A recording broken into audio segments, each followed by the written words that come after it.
Good afternoon, guys. This is Ryan with Michigan Storm Chasers. We're going to hop on here for a brief afternoon update. We had messages, comments flooding into our page regarding how it's looking, how we're shaping up. And we did go live this morning to talk about it, but we will go live once again here since it's getting to that point around these severe, we're watching for that severe threat to materialize. So here's the update, guys. Wait for just a few more seconds for some more people to hop in here just so we can get everybody covered all at once here so I don't have to repeat anything. Looking at a few different things here in regards to how we forecast these types of systems. So we get into like the real-time nitty-gritty forecasting. We can look at models all we want, which we're going to look at models here again, and they can give us an idea of what's going to happen. But in terms of if they're accurate on the day of, like right now, we're going to question if these models are even accurate. Some of these models are not handling the situation the best right now, so we're just going to kind of play it by ear. All right. So first and foremost, your latest HRRR model is showing very little in the way of showers and storms tonight. Okay. There is your forecasted model. There's 6 p.m. There's 7 p.m. There's almost nothing in the southern part of the state here. Okay. This has happened many times before, but we're not going to completely write that situation off. But if we switch over here to the NAM3 model, the NAM3 paints a more scary picture with these nasty looking storms riding the Indiana-Ohio border.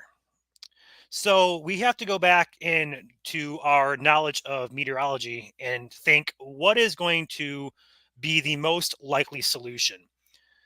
So diving into real-time data, we call it mesoanalysis. We look at mainly two different things here. Where is that positioning of the warm front and how's our moisture quality doing? How's our lift and trigger for storms doing? So first and foremost, if we look over in southern Michigan here, we see clearing of the skies. This is your satellite cloud cover. So we have clearing skies. So that's number one. That's a good thing. We have sun out in places across where we're looking for that severe weather to materialize. So we have sun. That's really good. If we look at our service observations, we also see upper 50s and low 60s dew points across the region, but particularly down here in Elkhart, just south of Kalamazoo here, we have a 62 temperature and a 59 dew point. That 59 dew point is sufficient for those storms that we're talking about. Where's the warm front at? The warm front is lifted to the north.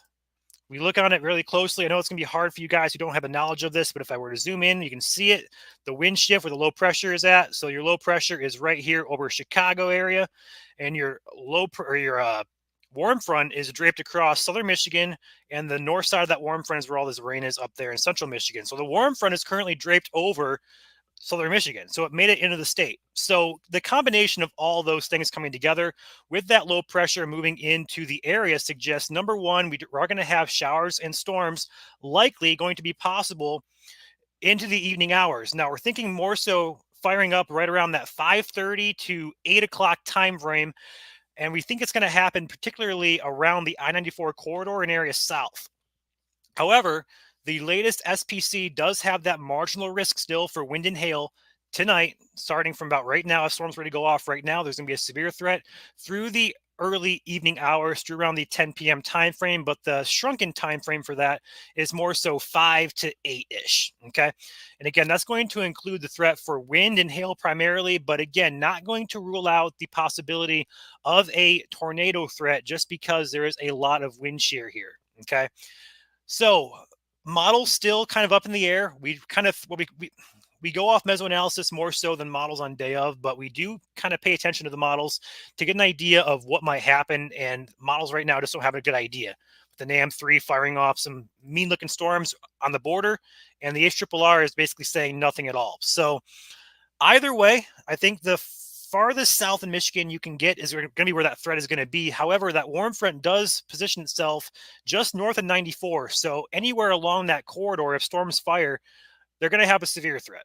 But right now on radar, we're looking at pretty much a quiet afternoon so far after that line of storms moved through to our south in Indiana this morning. It stayed to the south of the state, but overall, we are watching for development as that low pressure moves into the area. We're going to watch for this over the next hour or two. Look for storms to fire up right around the 5:30-ish time frame, again, this is a rough estimate. It's going to be probably somewhere over toward the West Michigan, probably south of Kalamazoo areas. They're going to push eastward at about 30 to 40, 45-ish miles per hour. So what I'm going to take away from this to give to you guys is anywhere just north of 94 and south is currently within that warm sector. We are currently warming. There is sunshine out. There's sufficient moisture. The warm front's lifted north. Everything has come together. Everything has come together to produce a potential severe threat. Now the question is, are storms going to fire? And I have somebody trying to reach me on our Zello, which is our communication behind the scenes. I'll get to that later. But overall, the threat has materialized. If any storm does fire up in southern Michigan, it has a chance to be severe. So with that being said, we do have chasers currently getting into position. We have Robert, we have Drew, we have Ben, Chandler, Alex. I have myself at home base here. We'll be covering this. If Michigan has a threat tonight, we will be live. Okay. If this threat does shift to the south, we will be live on our second channel for Indiana and Ohio. However, if Michigan does have that threat, we will be here as a priority covering you guys 100%. With that being said, that's all I got for the update. We're just going to watch and wait if these storms can fire up. If they do, we'll have a shot at severe weather. Any questions, guys?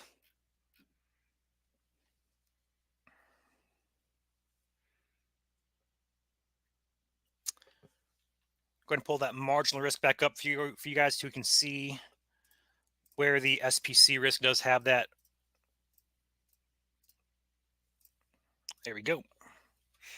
That is your severe risk. So areas included in that risk are going to be South Haven, Hastings, Lansing, Detroit, Ann Arbor, Jackson, Adrian, Monroe, Coldwater, Three Rivers, Benton Harbor, and Battle Creek. Those are your main cities. If you live close to or in between them, you are in that marginal risk. It's a great question, April. At this point in time, that warm front is to our north across the 94 corridor, raising slowly to the north. So anywhere around that warm front and south is going to have this threat if storms fire up. But if storms don't fire up, we had the environment, but we didn't get the storms. But it does look like we're going to see, I think we're going to see some type of storm tonight in the southern part of the state here. I just don't know exactly how severe it's going to be. We have the ingredients. Everything's come together. We're just kind of in wait mode right now. Yeah, Flint is still not in this threat, Jordan. You're going to be good up there. Just some general thunderstorms for you. What is our instability looking like right now? So we can dive into that a little bit better here. I do not know if it's updated, but we look at real-time data here, and we're going to toggle over to our Mesoanalysis, to our thermodynamics, surface-based CAPE. It has. So this is your latest 4 p.m. update. We're seeing the very tip of instability that is just starting to push into southwest Michigan. And over the past couple hours, this has been raising further north. So expect at the 5 o'clock update, that's going to raise further to the north. But yeah, that is your surface-based CAPE here. These red lines indicate your CAPE. Down here, we have 1,500. Down here in Illinois, they have 2,500, which is why the threat is higher down there. You have quite a bit of instability, but just starting to brush into the state here as of 4 o'clock.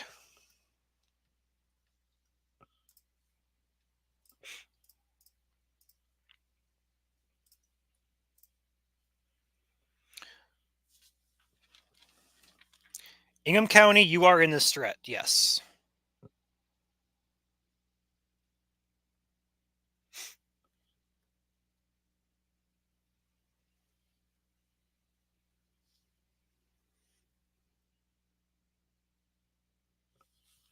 What's up, Dan? No, it's not just rain. We are expecting storms later on. It's just going to be a matter of, one, if storms can fire and how far north they fire.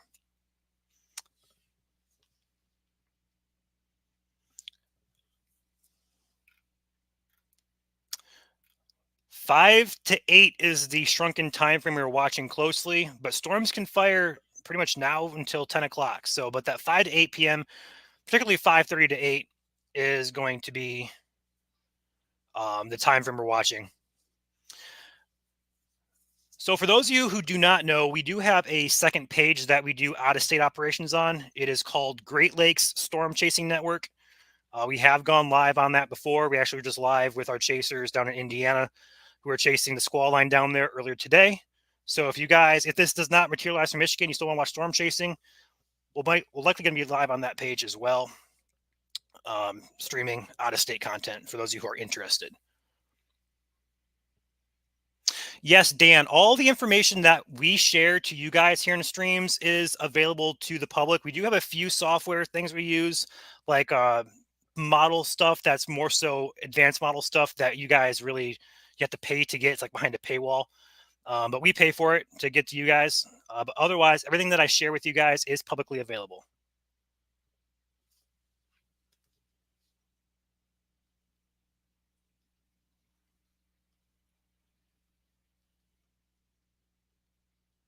A lot of communication going on behind the scenes, so forgive me if I'm texting people here.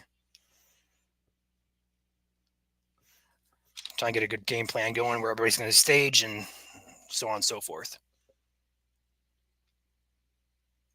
I have never heard of that, Aaron. Yeah, the other page is called Great Lakes Storm Chasing Network. We cover Wisconsin, Illinois, Indiana, Ohio, and Michigan on that page. But we are more dedicated to the Michigan page. But if we do go out of state, which a lot of our chasers do happen to chase out of state when there's other threats, everything will be on that page. We won't post, Illinois for Michigan storm chasers. That makes sense. We just figured it'd be easier to make a dedicated page to the out of state stuff. Do I see any severe events in the future? I do not, although there is some long-term fantasy land stuff in like the 300 plus hour GFS runs. But overall, the takeaway from this spring, though, is this pattern is going to continue. So we're going to cool down late March, but overall, we're going to have systems working their way through over and over. And we're likely going to have some more spring systems like the ones we've been having here. So if you like severe weather, it's far from over here in spring. The time frame for this is 5 to 8 p.m., although if storms can fire as soon as now and as late as 10 p.m. But overall, that 5 to 8 is the shrunken time frame we're watching. Branch County is in the threat for this. Again, the further south you go, if you're in the bottom tier counties from Monroe all the way to Berrien County, so Monroe, Lenawee, Hillsdale, Branch, St. Joseph, Cass, and Berrien counties, those counties in particular need to be on higher alert just because the latest models, especially the NAM3, if you look at this and zoom in, it fires some pretty gnarly cells, but they're riding the Ohio border. I'm not even sharing my screen, am I? My bad, guys. There we go. We zoom in here, there's your Indiana-Ohio border, and these cells are just riding that border there. So if that model's correct, those of you in the bottom tier counties would be in the highest threat, which is all the guidance we have at this point because other models are saying nothing's going to fire. But we've seen it time and time again. We have the ingredients here. We have everything together to make storms not only severe, but also to get them up and going. So we would be more so hesitant to say no storms tonight, but I think we're going to get something tonight. Just my opinion. It's just going to be a matter of when and where. Too much cloud cover, you get hard rain at best. Nah, cloud cover right now is pretty much clear. We have instability building into the area. Moisture's recovered. Atmosphere is not turned over. We're good for that. We're fine on that. Like here's your visible satellite. We're already clear in southern Michigan there along that warm front. It's even clear at my house. I actually see blue sky and sun's coming out. So Oakland County, you are currently not in that threat. Lapeer County, you are also not in that threat. You're just to the north of it. All right, guys. I don't have much of anything else to share with you for right now. But again, just kind of recapping, 5 to 8 p.m. tonight. If storms fire up, there's a chance for severe weather. But again, some models say they do. Some models say they don't. Otherwise, it's just a watch, wait, and see type of scenario. If anything does go severe, we will be live right here on our page. And if nothing does happen in Michigan, we'll likely go live on our second page. And we'll probably post that, honestly, to the page for those of you who want to watch out-of-state content. we'll probably post that. But otherwise, we got you guys covered here. So we'll be watching radar. We got radars all over the place, all pulled up. So we're watching. No worries. We got you guys covered. With that being said, guys, I'm going to hop out of here. Hope I don't see you guys again. But if it does happen that way, we'll be here. So stay safe, guys.